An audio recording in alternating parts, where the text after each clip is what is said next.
My phone's ringing. What? We're live. We're on. What is up, y'all? It is your girl, Sarah from Sarah Styles here. I am like ridiculously excited. I say this for everyone, but I was just talking with Leslie for like 10 minutes while we were getting things set up, and she is absolutely amazing. You guys are going to love this live. She is just such a good person, lots of knowledge, but just a great person. I'm excited to talk with her.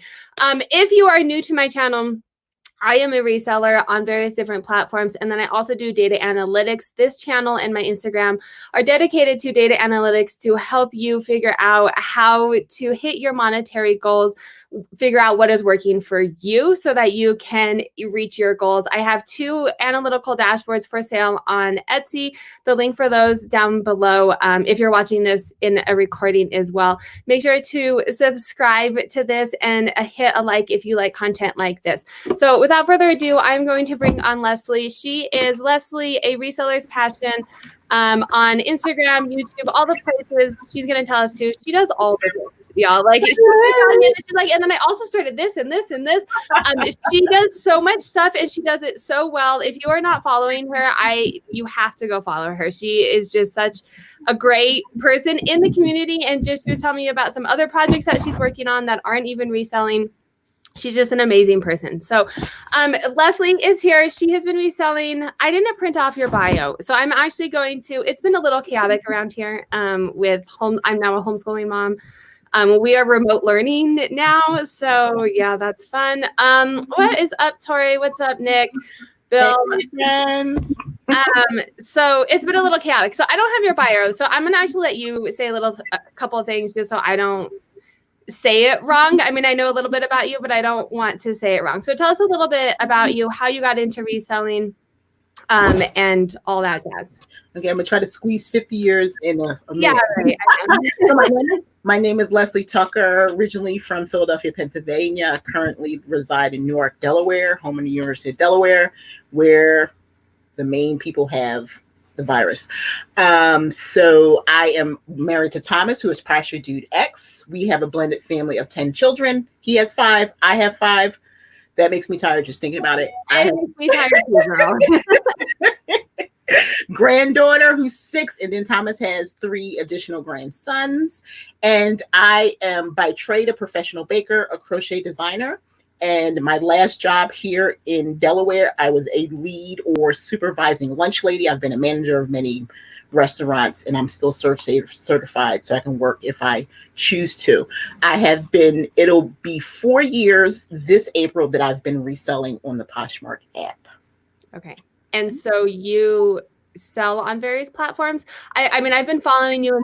I know that you stopped on eBay for a bit, but then you mentioned it the other day. Like, what platforms are you on right now? So I am currently on Poshmark and Etsy, and that's it now.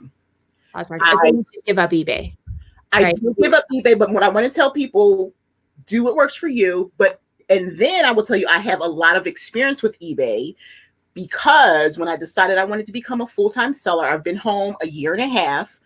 I opened up 2 eBay stores, and they were the platform. eBay was the platform that allowed me to come home.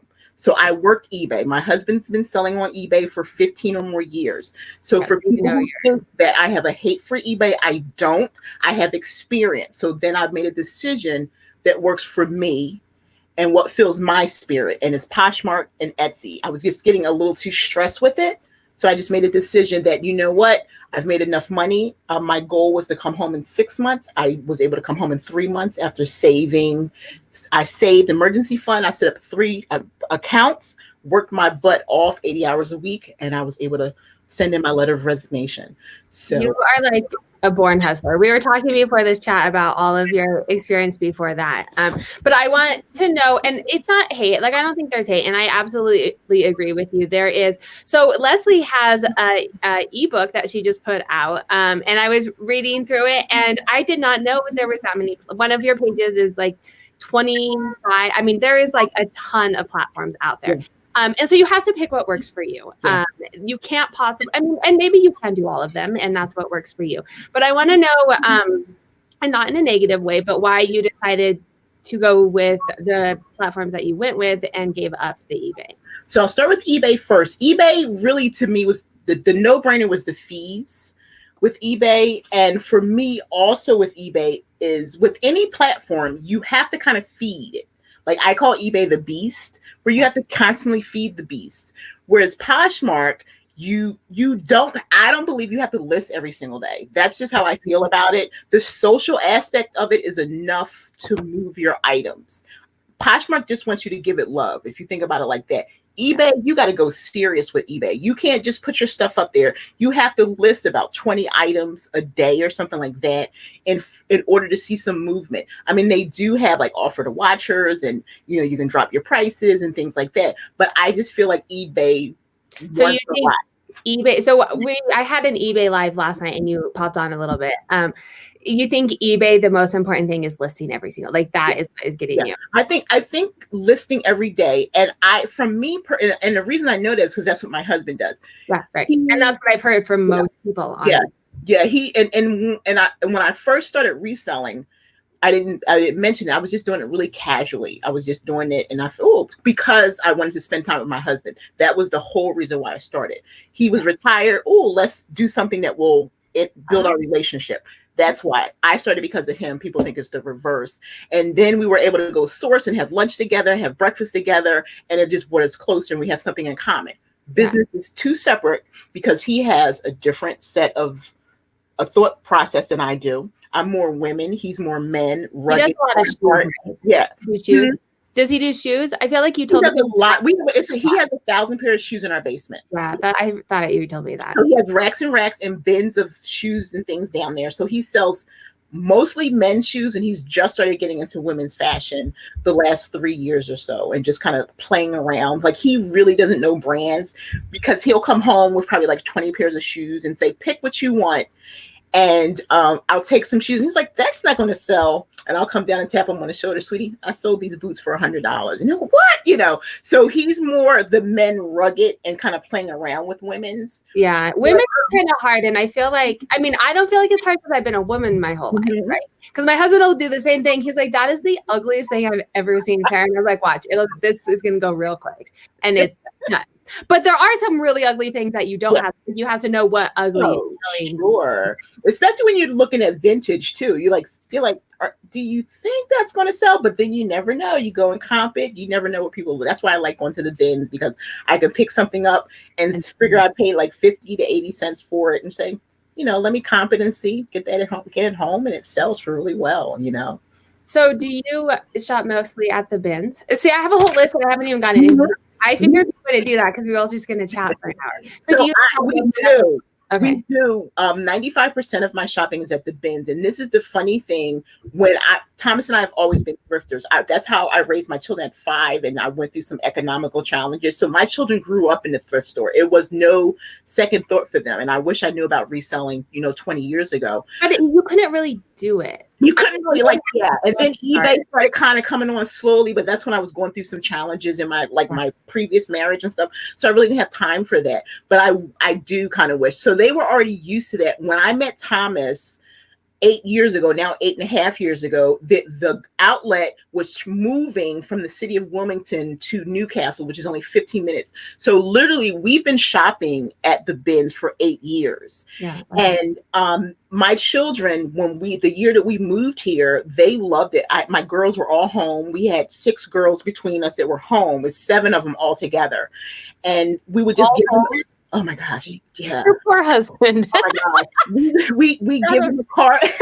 We give them a cart for the bins, and everybody could just get what they loved it. It was like a treasure hunt, and everyone you can get whatever you want. You're like, exactly, you can get whatever you want. So it was just a normal process for me going to the outlet.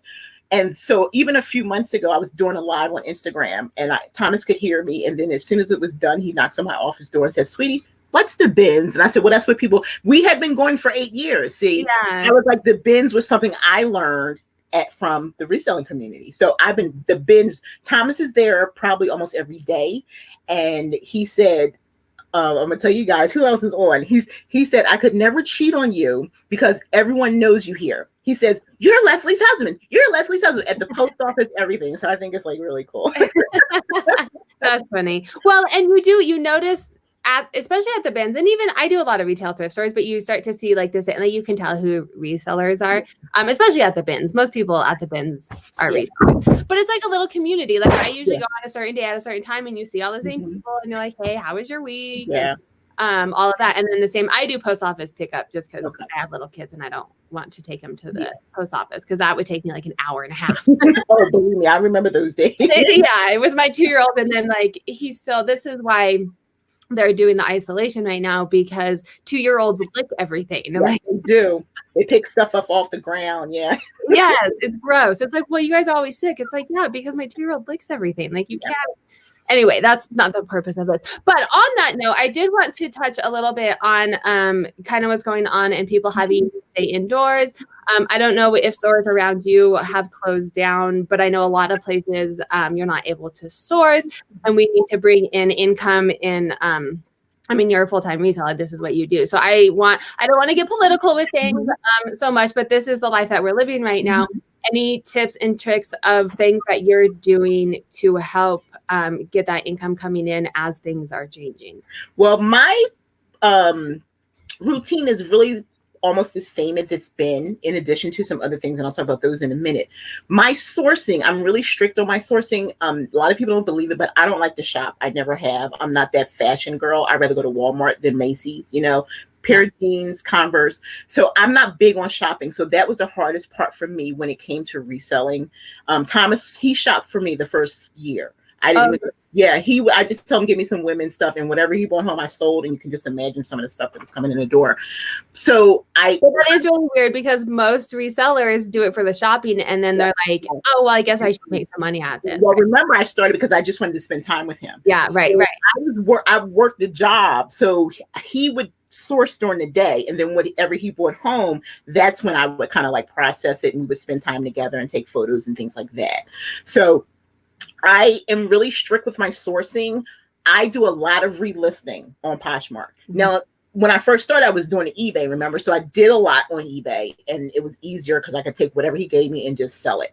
But now, and relisting on eBay is so much easier. Like sell similar. Sell similar. I know, and that's the thing, and it just fills everything in for you.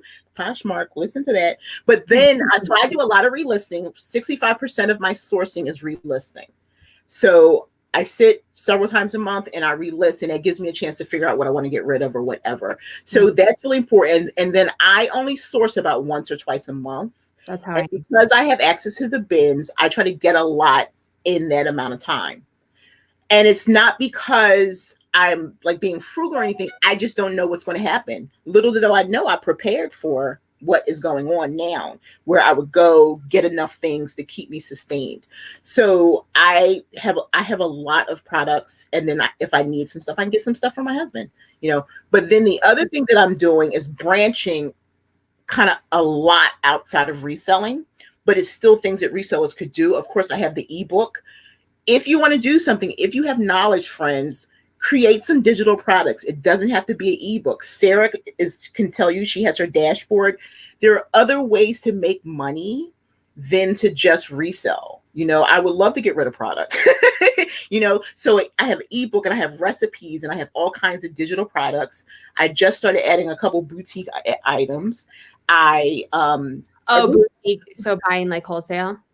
Yes, but very small, but I'm not selling that stuff on Poshmark. I have 2 websites that I'm going to be selling on. The reason that I'm not is because I don't want to deal with, I don't want to deal with the shipping. So when I have my products, I can price whatever I want. I don't think I think it's going to be a challenge for people who sell like earrings and things to get that $7.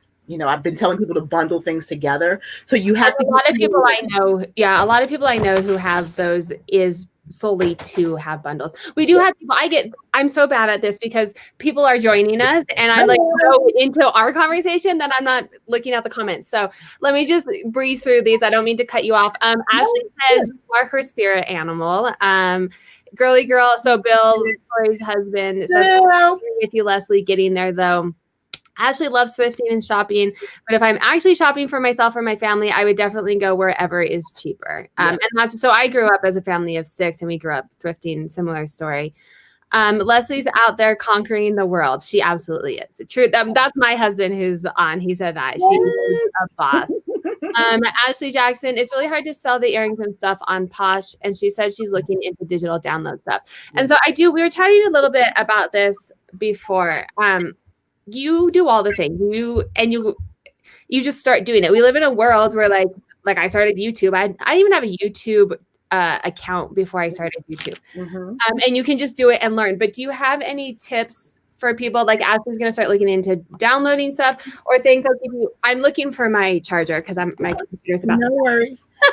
For getting things started or ways to make money outside of it. I mean, everyone knows the YouTube and maybe a podcast, but other ideas and how do you get started with it? Well, just since you said that, I just released the podcast episode, 25 Things to Do If You're Stuck in a House, and it gives you a lot of information and a video as well here on YouTube.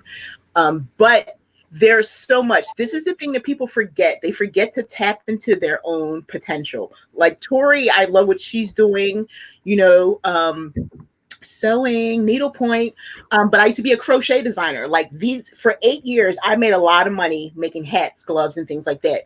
Think about what you have that you can contribute to society. So the same information, advice I'm going to give you is what I give my children. Write down about 10 things that you know that you can do. Do you speak a second language? Can you write? Can you draw? Can you paint? Can you knit?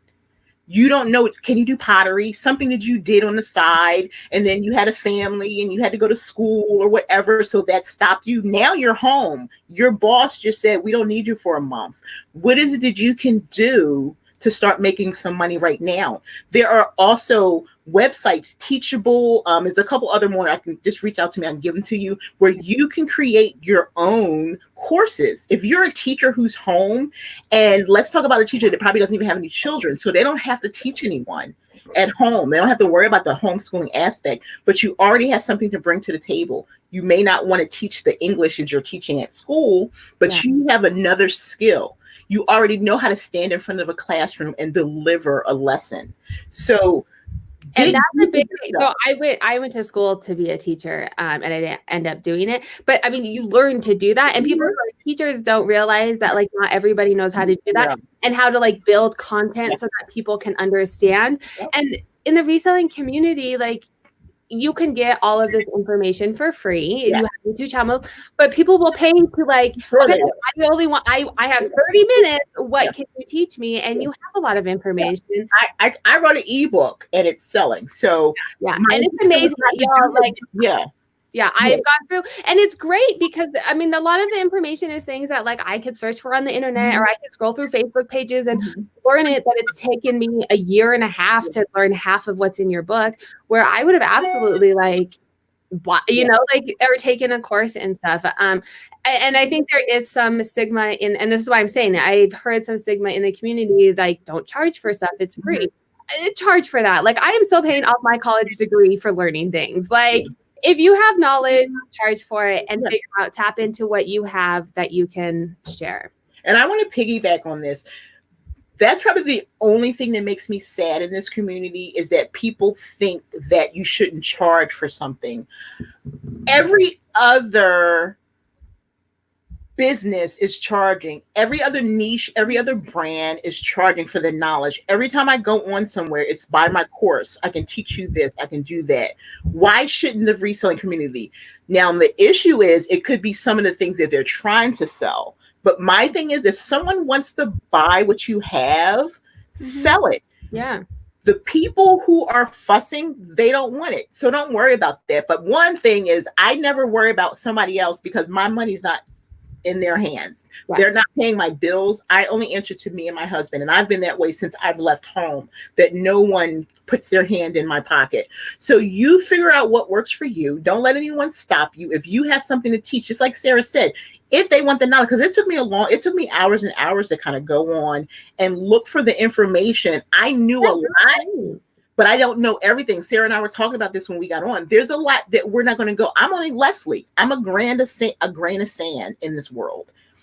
Sarah knows something. Tori and Bill know something. Denali knows something. It's so much information. if you're doing something and somebody contacts you and says, "Oh, do you know? Can you teach me how to do this?" I wrote this book because the reason I wrote this book, I had already started another book. I have 3 books that I have outlined already. Okay, I wasn't even going to do an ebook, but for some reason, and one day, 20 people were sending me messages, and I was like, I love to talk to people. But like today, I just don't feel like it. So I started drafting that ebook, and it was so basic. Yeah, go ahead. Ashley is asking, where is the book for sale and what's the name of it? I have your link down below to your Instagram. Is it in that link? Yeah. So if you click the link, I have a lot of people have Linktree, whatever. Mine is just a campsite link. Everything's in there. So it's also a companion journal you can purchase as well. But it's called the Reseller Survival Guide. Practical advice for resellers. It's practical advice. It's no magic trick. No one's trying to, once you buy the book, there's nothing additional you have to click or whatever. It's just like basic stuff, like how to start, places you go. I give you like a lot of extras, like Sarah could probably tell you, like bolos and platforms to sell on. I teach you how to create a budget, a schedule, how to prepare to become a full-time seller. I teach you who should be filing taxes and how to file taxes. I give you a lot of information. Then in the back, I give you some extras like Vendu and Sarah and stuff like that. So it's just practical information. There are so many resellers that were like, "Oh, I'm not buying from you because," and this is true, don't have to say anyone's name, but because they are so experienced. And I'm like, okay, it's not a big deal with me. I know a lot, but I don't know everything. Yeah. So every day I'm on people's page, every single day. I'm not ashamed. I am a teachable person. You can teach me. I'm willing to learn. Just like I read books, I'm scrolling through Instagram every day. Like if Sarah puts some boxes up there, how does Sarah get all that packed? So that's just how I feel about it. Like, she's not putting a lot of boxes up right now. Yeah. I look at Tori and go like, well, I don't look like Tori, but you know what? If I decide I want to model, I'm going to stand like Tori's standing. You know, so you're well, and that. On Tori, I'm trying to keep in, me and you can just like chat forever, but I want to make sure to involve other people. Tori says, exactly, don't listen to others. And if you guys don't follow Tori, Girly Girl Styles on YouTube and Instagram, she puts out such great content. I have the pleasure of meeting Bill and Tori at Posh Fest. They're 2 of my favorite people ever. So. Yeah, me too. I hope that I get to meet them in real life. They are very kind souls and just lots of really good content too. Sell your work. Don't let anyone devalue your time. And then Tori also says, don't undervalue your skills. And I think that's a hard thing not to do, especially in the resellers. And I find a lot of resellers are stay-at-home moms, and we do the same thing. You know, we have to value ourselves. And it's like, well, you're a stay-at-home mom, and all of the things that you're doing, you know, and I find that resellers are very similar to that. And all of the time and your knowledge came because you put time. You've spent 3 years. Your husband spent 15 years. So I'm sure some of his knowledge went into it. That's time that you've spent that you could have been doing something else. You have to value that. And the way that I'm a numbers person, it's a cost benefit. If I am going to spend my time doing something I want taking away from reselling that makes me money, it needs to replace that. Maybe not right at first, like YouTube hasn't paid on YouTube yet, but it's with the idea that it is going to replace it. Definitely. And I want to like real quick say, if you ever listen to my videos or my podcast, I always say I can really relate to everyone. Before I was a reseller, I was a stay-at-home mom to 5 children, and I homeschooled. So I can relate to all that. I have a daughter who is on the autism spectrum, and I have a daughter with a medical condition. So I have been through all kinds of levels. So when I speak to you as a regular person, not as a reseller. And one of the questions that Sarah was going to ask me, she was going to ask me what my name meant. Oh, yeah. I'm a reseller's passion. And the reason I'm a reseller's passion, because it's everything that Leslie's passionate about. So it doesn't keep me in a little box. I'm passionate about reading, writing, drawing, painting, crocheting, loving my family, creating content. I'm a reseller's passion. Everything that I am, that's me. And it comes out in all of the aspects of what you do. In your podcast is phenomenal. And even just following you on Instagram, you can see your personality and what you're passionate about. And I've mentioned this in one of my other lives, we were talking about branding. And it was like, well, how do you brand and how do you find something? And you find something that works for you. And you had talked about that. Like, can you crochet? Can you do this? Find something that you're good at and that you're passionate about, because being an entrepreneur, you're going to put in a lot of time and work. Yeah. And it's something, if you're trying to do like something that's going to make you a quick buck fast, you're not going to be, you have to be passionate about it to be able to get the ups and downs of being an entrepreneur, especially in these times right now. And that's a really good point, because this is what happens when I try to, when people say to me they want to become a full-time reseller, and what I say to them is, no, you don't. I say what you want to do is prepare to become a full-time reseller. So you get the money right, okay? Do all the background stuff, and what you're not even preparing to do to be a reseller, you're preparing for life. Yeah. Because when you set up an emergency fund, it's not for your business. My emergency fund is for my house. So now that we have a couple $1,000s, I can kind of breathe a little bit. But it's those separate bank accounts that you're creating for your business, not your household. You're putting everything in place. Then I tell you to take some time to really think about it. I sat down with my husband and came up with a plan. I didn't just walk away from my job. Right. So you have to be realistic. Even when I started crocheting, I was at home with my children and I was just crocheting their stuff. We were really, I didn't have a lot of money. And I was like, oh my gosh, I haven't crocheted in 20 years. Let me see. Was making my daughter's stuff. And my friends were like, wait a minute, you made that stuff? And a small business began. But this is the thing, right? When you're doing it every day, it's not as fun as it used to be. Yes. Right. Because the expectation is there. But and then, go ahead. When you're a small business, you are like the sole person doing everything, and you are now the CEO, you're the accountant, you're the social media marketing, which is good because then you have full control over it, but then you also are the person and you have a sick day, you don't no one else is working for you, you can't call in sick. And when things like what's happening right now happen, and I don't think, you all know me, I'm a numbers person, so I don't think that people necessarily realize, you have to get your money straight, like you said. I don't know what not you, but right, know what your bills are and know realistically how much you're putting into taxes, how much insurance costs, because if you now are not having insurance from your company, insurance personally is expensive. And all of that, and then do it and see if it's as fun. And I'll tell you, Sarah made a really, really important point there.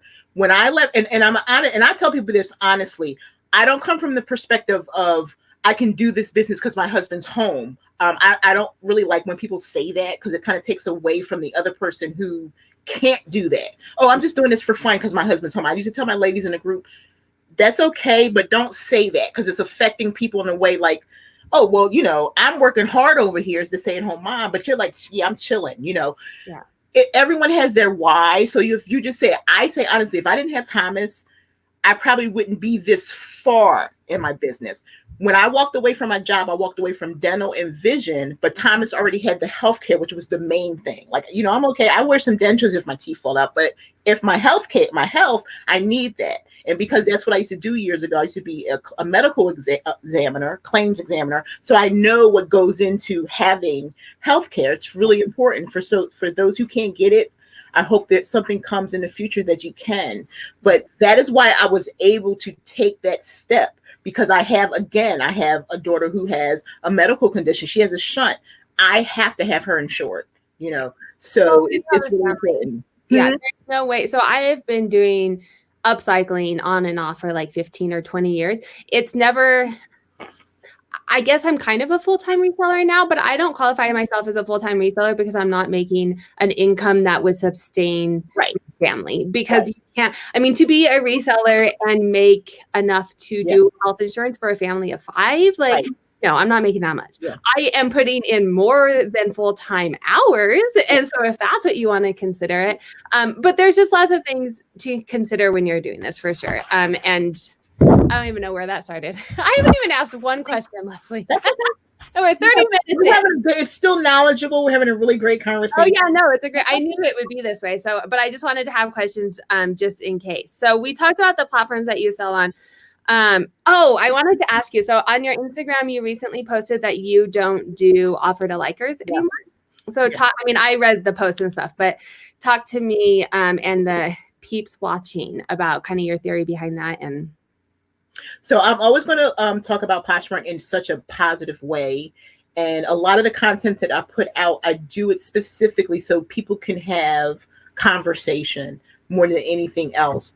And it's my real life stuff, but I spin it in such a way that I'm not being negative about it, because I want people to have dialogue and really think about some things. So I love Poshmark. It is my love. That's why I'm not giving it up. Now, I've been doing it since 2016. So it was a little different back then. Yeah, right. It kind of built up, like I can't even imagine the people who started in the beta, but it kind of built up. So I saw it when it was only 4 pictures, and it was the same year that men's and children's came out. So it was really starting, but it was kind of cool because you could share, and we didn't really have all the features. Yeah, right. You get your sale, And I tell you, I was selling some stuff that wasn't even like the best, but Thomas would bring, and I was always making sales. That's how I knew I had the confidence to go, oh, okay, I could probably do this a little bit.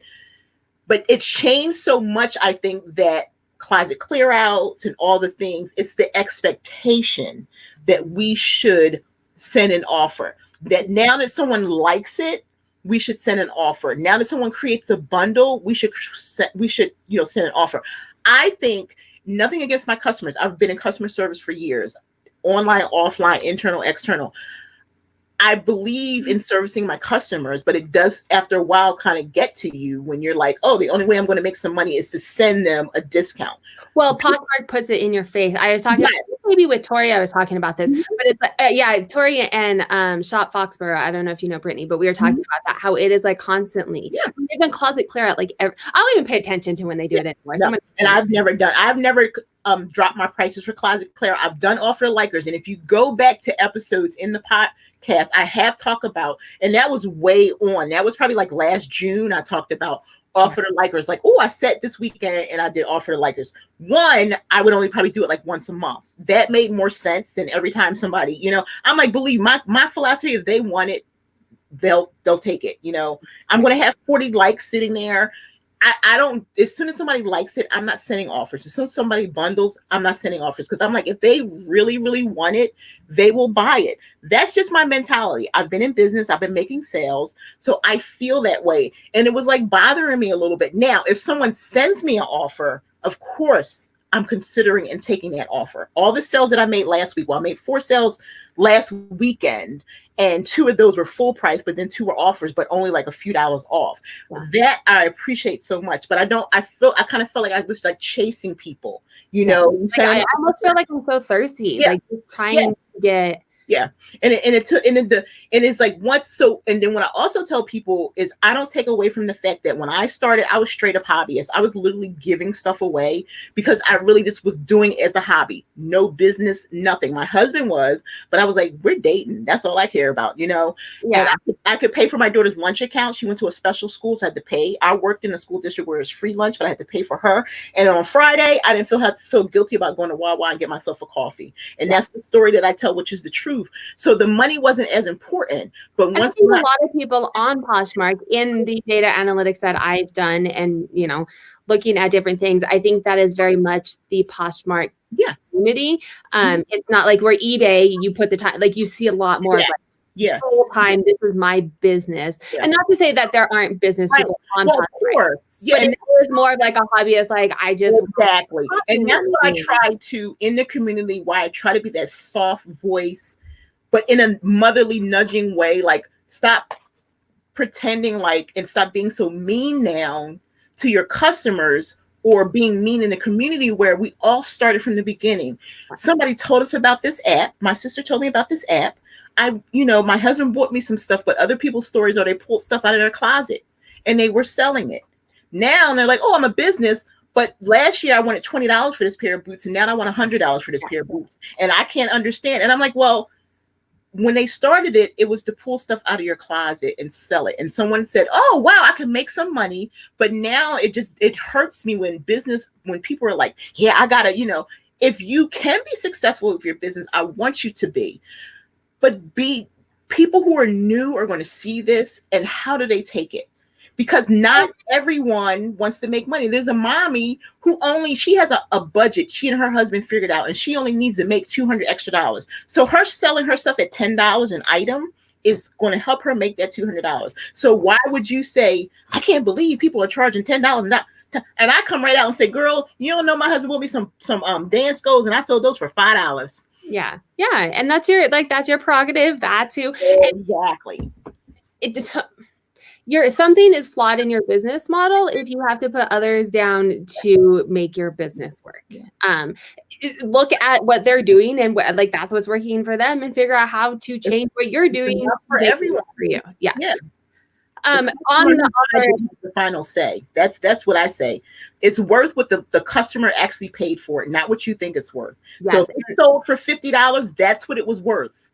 Yes. Because it's gone now.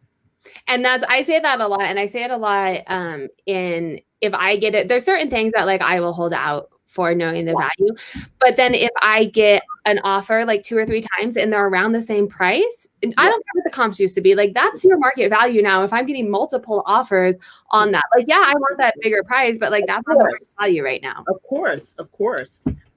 New England Betty Boop says, I always send offers or Friday, and I've made many midnight offer to like sales. And on that note, I just remembered I did a video. So YouTube takes forever. You probably know that. And I'm a mom. So you film it and then you edit it and then you post it. And then so I did a video this weekend, and I'm just remembering that it's coming out tomorrow. On offer to like, and I'm a data person. So I go through my data and figure out what offer to like strategies kind of work. And we do group deep dives. I'm not going to fully give it away because I want you to watch it, but it's along the lines of kind of what you're saying. And something different works for everybody. I'm very much in that boat as well. But I'm with you, think about what you're doing and what is working, and kind of value your time, especially on Poshmark. Sending out offers takes a lot of your time. And if you're not getting a good return for it, spend your time somewhere else. And if you are getting a good return for it, have at it. Yeah, I agree with that 100%.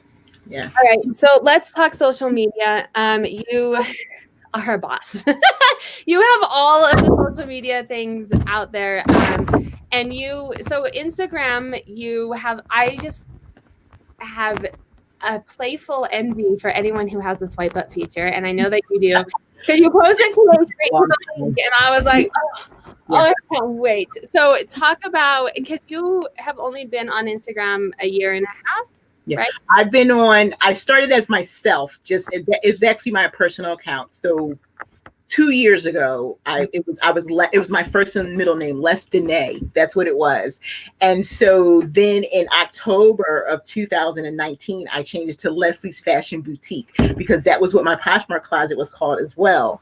And I wasn't doing anything. Back then I was selling on Depop, and I was just posting what was for sale and what sold kind of thing. So at the end of the year, I was getting really lonely. By then it hit me, because I was selling a lot. That was the same year that I was going.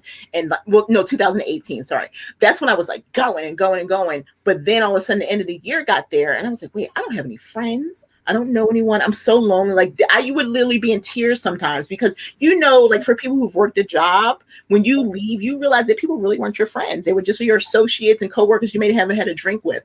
And we were in different places. People couldn't understand why you're leaving your job, kind of stuff. And Thomas, even though he's home, he does a lot. He does a flea market, and he still does a whole lot of different things. So he's not home every day. And I was lonely. So my goal was to create a video. First week in January 2019, I created my first video, and I posted it on YouTube. And then every other day I was on videos, and I just introduced myself. I sat there for 20 minutes. I kept saying, I'm gonna do this today. I'm gonna do this today. I'm gonna do this. And finally I changed my shirt, and I sat down for 23 minutes. I said, I'm Leslie Tucker, and I went through a whole spiel. And then every day I would do a little bit of something added to it. And then people would start sending me messages and saying, girl, I can relate to you. Because of course I would say, I'm 49, and I would love to see, older people, or I would love to see what you're doing. And so people would send me messages on Instagram. Then I discovered IGTV, and I said, this is easier than YouTube. So I left YouTube alone, because I could be monetized by now. I only have 200 subscribed, but I only have 200 subscribers because Instagram, bam, 10 minutes, and I'm done. I posted and I'm done. So it just kind of started building up. January, I literally had, I remember the exact number. It was 522 people in my community. And that when I made that first video. Yeah. And all of a sudden, it just kind of started going. And people would send me messages every day, kept me in tears, I can relate to you. I'm divorced and such and such. And then I went to my first Posh Party live in Philly in June. and people were coming up to me, and my husband was like, you can't stop what you're doing. You have to keep doing what you're doing. And Posh Party Live New York, we made it a vacation and drove down there and stayed overnight, and more people. And I was like, oh my gosh, like what? And so it just kind of went from there, and 10,000 hit. And I was like, are you kidding me? Yeah, Are you kidding me? It was just such a because it's just a natural thing for me. It's like I'm an introvert, and then I don't wear makeup, and I have a bald head, so I am as true as you could be. Well, and I was gonna say, and I think that is probably two things from my perspective why you have been so successful on social media. One, you are real and raw. I mean, and you are like, you get on there and you're like, what up? Like, you know, you're whatever you're doing for the day. And you're like, I'm sick today. Here's me in bed. And like, and people like that. People want that on social media. No gimmicks behind what you're doing. And you're also very active on social media, which is something that you have to do. And that's something that's really hard for me because I have little kids that I don't want to be on my phone all the time. And the days that so if you are trying to do social media, it's consistency and it's being real and being your real. You don't have to be how Leslie is because that's Leslie's real. But those are definitely, I think, the two things that make it and being consistent on there. And the more you're on there and interacting with people, because your followers are organic, right? Like you're not. They're told I've never done followers. I don't do groups or anything like that. I kind of went on and in YouTube and just kind of found out like how I can kind of grow it. I wanted to be organic because I don't want bots. I don't want to get closed down or anything like that. And the thing was, I just had to take a deep breath and say, you know what? People will come. And I also don't want to have followers for followers. Like it really used to bother me. Like I don't follow a lot of big name people because they don't follow you back.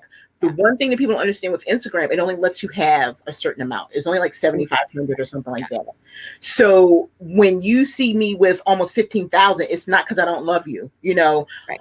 I share my love specifically. Like Lizette can tell you, she has my phone number. Not that many people do. So I share my love in little bits, but the internet. And there's only but I believe just being your organic self, and I tell people that, like, I just on the 25 things you can do if you're stuck in a house, create a month of content if you can. So if you ever see any of my posts, and I was just telling you about my new page, I'll take 2 separate sets of pictures. So that way I can post at the same time on 2 different Facebook pages. Today I posted 2 videos, one for Instagram, one for YouTube. I turned my phone horizontal and I had my iPad and at the same time. So I'll just go and edit. When I do a podcast, some days, especially for my new podcast, I will tape from my phone, open up the Anchor app with my tablet on my lap, and there is my content. So I think I have a content calendar where I just am specific about the way I create. And then the other thing I tell people, just get started. Yes. Do what works for you. One thing I do say is don't just sell. Like I love watching Tori. I love watching Sarah. Lizette is picking up her game because she's actually in my personal chat group.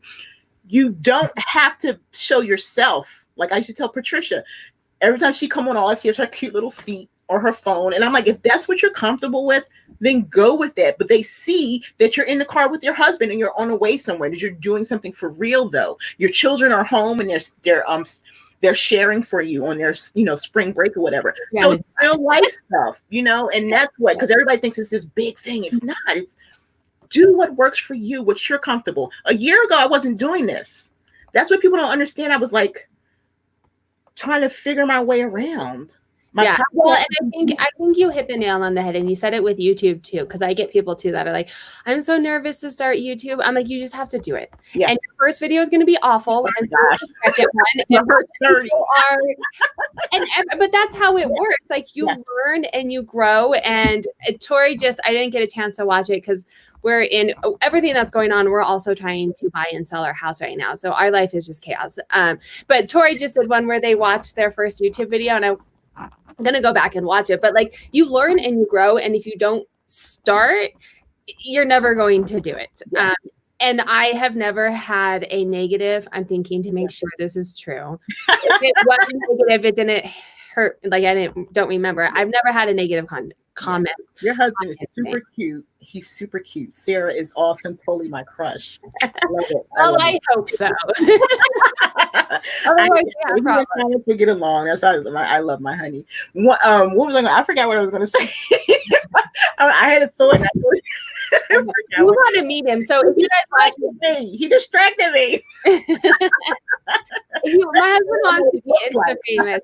He's gonna come on a video eventually.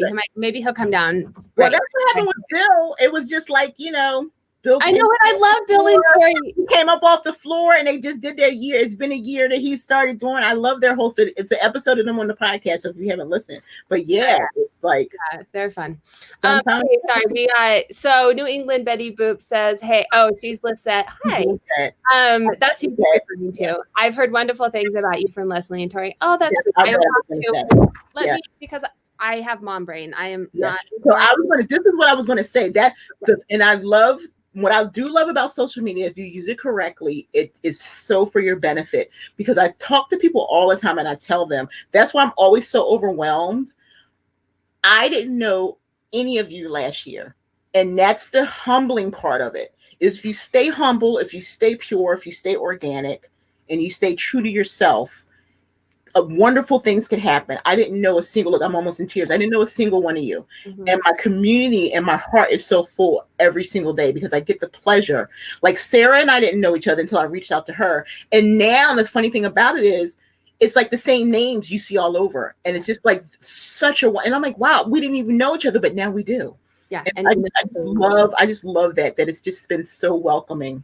And I think you get that too when you do the organic following too, because you're actually really building the followers, and it's hard to wait. Like, I want that swipe up so bad, but I'm also doing so. And I will say, because I am almost to that 7,500 followers, I had my I had my Sarahstylesllc LLC when I was doing my upcycling. Okay. Know anything about Instagram, so I was going on and doing the mass following. So now you have all of that, And so I'm like, it looks like I do the mass following, but since I've been doing it for reselling, I haven't been doing it. So I wanted to throw that disclaimer out there, but I am building it organically, and it builds a lot slower. But then you're building real relationships, true relationships. Like just about everyone here, like Bill and Tori, like. We connected. They were on the podcast, and when I met them at Posh Fest, like, wow. I went, I've been taking my podcast on the road now because of some things going on. I had to cancel 2 places. I was going to surprise people where I was going. I was coming in your direction. I was in May. And then I was going to go to Colorado, and where else? Are you in Colorado or Seattle? Yeah. You're in Colorado. So Colorado would have been June. Seattle would have been May. So we'll see. But I take my podcast, and I just say to people, look, tell me a restaurant. Let's just meet. I went to Massachusetts, and I interviewed 9 people, but then 25 people showed up. And when I say, oh my gosh, I was humble. It wasn't a posh and sip. It was nothing. They came to spend time with me and to build a community. And I told everybody, when you leave, look at the person to your left and right.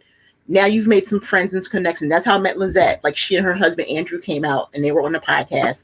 And that's what I'm all about. I'm about, like, they didn't pay me any money. I spent my money to go so that I can build communities and people can meet each other and get to do some things that they say they don't, because it's not a posh and sip in my area. They say it's not a posh and sip. And I'm like, you can have your own, but you know what? Let me go around and try to bring some people, because it amazes you that all these people live in the same place and they don't know each other. And it's a hard first step, and you know how to do it, and you can do it. And that's kind of what my YouTube lives have been. Yeah. To, like, we were talking about this before it started, but just, I don't know everything, and you can have so much in learning from each other. And it's hard to build a YouTube channel. It's hard to have those platforms. It's hard to take that step in. And just because you don't do that doesn't mean that you don't have something to say. Sure. And so I want to bring people on that so you don't have to have 10,000 followers to have an opinion and have valuable information.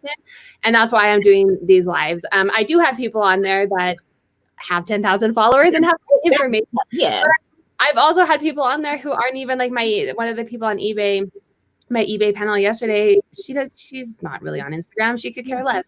But she has so much useful information that no one would ever know if they were on here. So on that note too, if you guys want to come on my live, anyone out there, you have useful information, or you just want to come on and chat, let's do it. Send me a DM and we will set it up.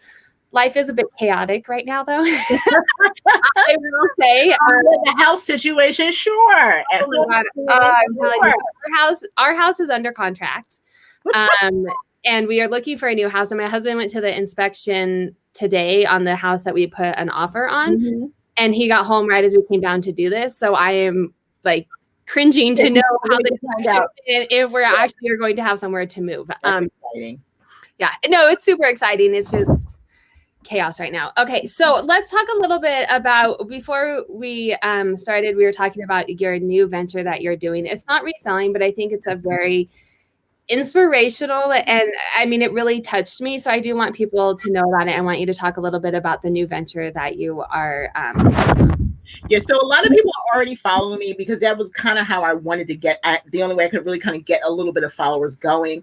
I have a new everything. So it's a Instagram page, I have a website, a YouTube channel, a podcast, and everything, Twitter, everything. Am I really bald?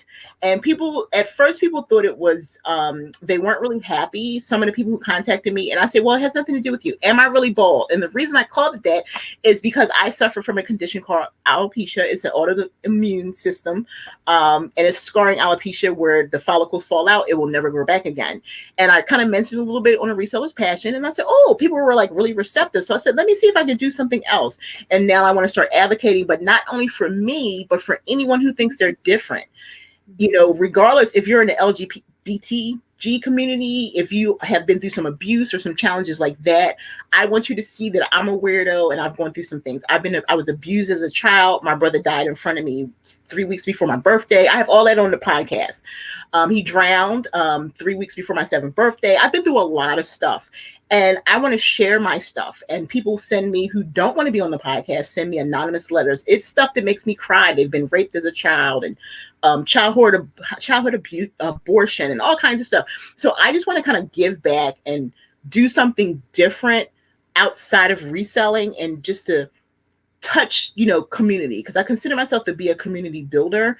It's moving slow, but that's the organic part of it, that also people get to see a little bit more of me. Like tomorrow I'll be posting me actually shaving my head because it's scarred. So if it were to grow, this is all going to be bald in there. It's like really smooth in there. So I just shaved it today. So I'm going to show you me actually shaving my head and kind of explaining a little bit. So that'll be on there. And I'll probably put one post on A Reseller's Passion. But I just want people to share. We're all weird in some kind of way. There's no one better than you. I tell people that all the time, but at 50, I'm living the best life. I'm having the time of my life. I miss my children.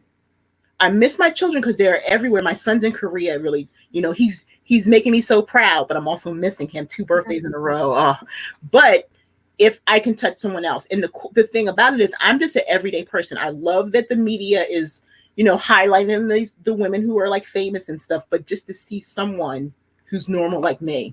So, and I like have tears in my eyes. I'm trying not to cry, but you are truly amazing, because it takes such a strong person to be that vulnerable on social media, and you're doing it for you, but you're also doing it for other people to have a voice that can't do it. And having them be able to have that story, even if it's anonymous, really means a lot, and to be able to talk. And you are an amazing person for being. Oh, thank you.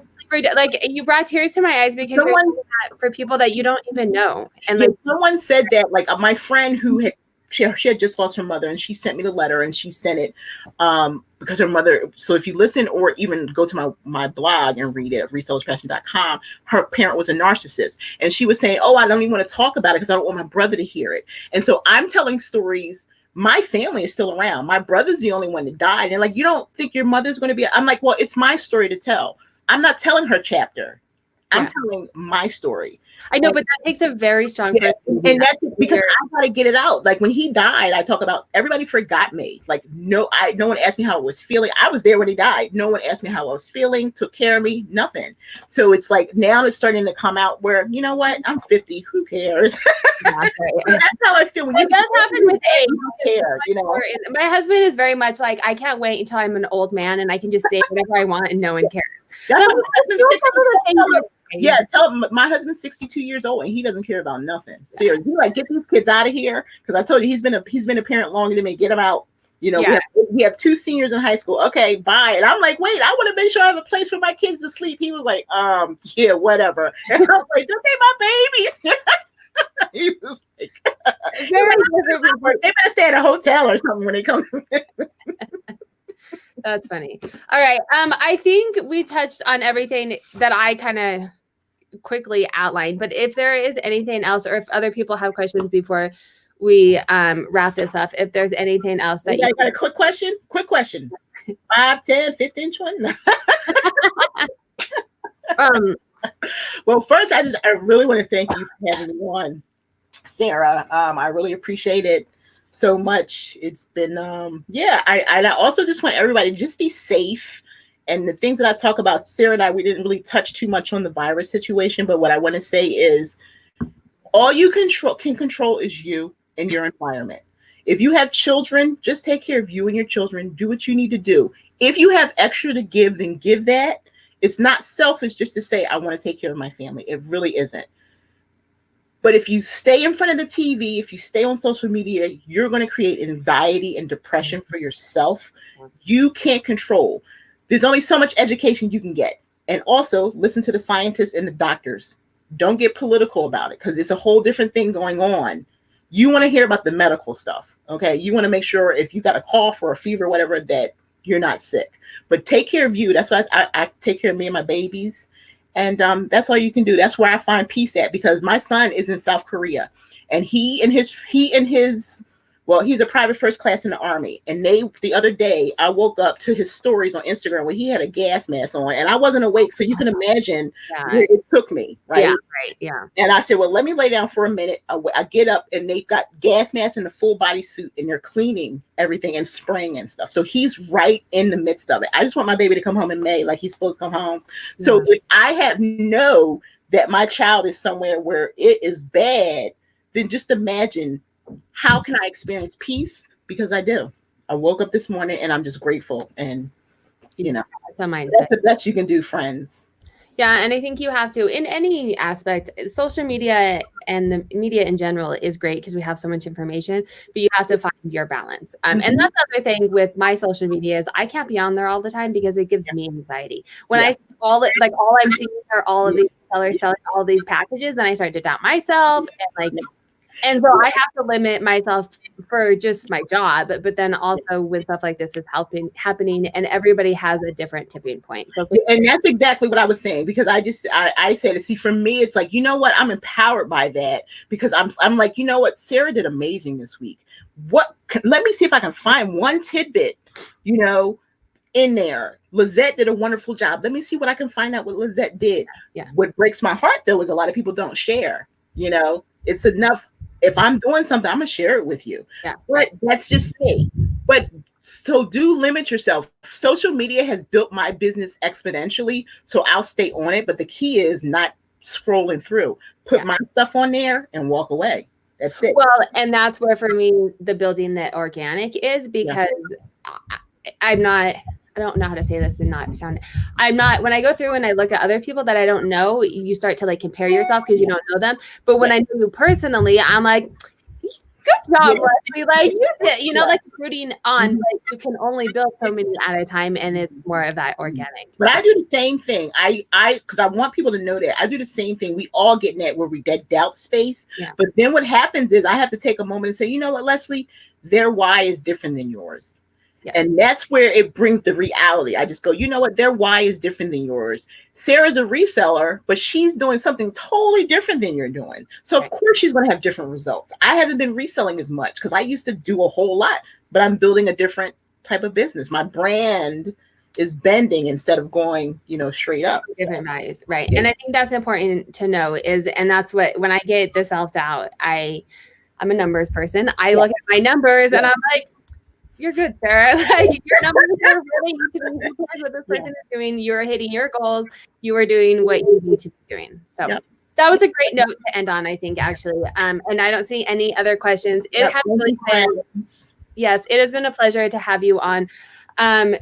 Leslie has so many things going on. Her link tree for A Resellers Passion is down below, but she has a Reseller Passions podcast on Instagram as well. And then her new one, I Am I Really Bald, on Instagram as well. But she's very active. So if you reach out to her, I answer every DM that comes. I answer everything that comes. Yeah. Everything. And so if you have questions about anything that came up today, you can contact her on A Reseller's Passion or leave comments down below if you're watching this in the recording, and I will make sure that she gets them, or if it's something I can answer, I'll answer it as well. So thank you so much for joining us. Please subscribe to my channel if you like content like this. If you want to come on my live and chat about all the things, or you have a great idea, or there's something that you want to see me talk about and bring people on as well, I'm open to all of those things.